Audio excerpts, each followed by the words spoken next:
জিনের আম্মু, কি গো? কিসে রান্না করতেছো তুমি এটা? এই যে প্লেটে রান্না করতেছি। প্লেটে কি আলু ভাজতেছো মনে হচ্ছে? হ্যাঁ, আলু ভাজতেছি। ভাজা হচ্ছে আলু? এই যে হচ্ছে তো, দেখো দেখো তো ভাজতেছি। তুমি পাতিল না নিয়ে প্লেটে ভাজতেছো, মানুষ বলবে কি বলো তো দেখি? মানুষ কি বলবে? আমার সংসারের ইয়ে বোঝা লাগবে না?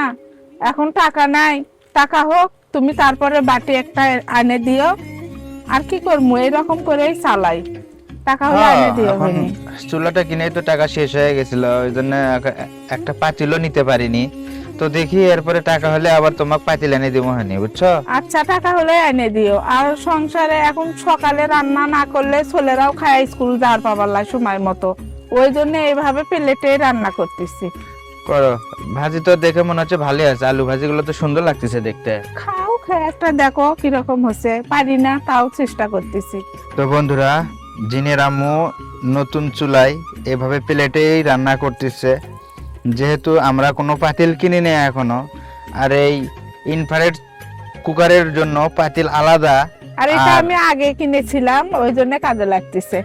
আর এটা ইনফ্রারেড চুলা, যে কারণে আমরা এটাতে সব কিছু রান্না করতে পারি, মানে প্লেট স্টিল জাতীয় যে ইয়েগুলো আছে, বস্তুগুলো আছে, সেগুলো দিয়ে রান্না করা যায়।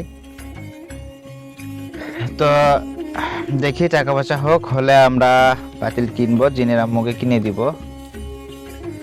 আমি কি তোমার থেকে চাইছি, যখন টাকা হবে তখন তুমি দিও।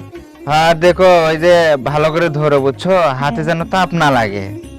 আচ্ছা, ওই জন্য তো সাবধানে করতেছি, একটু সেভ করে রান্না করা লাগে। ও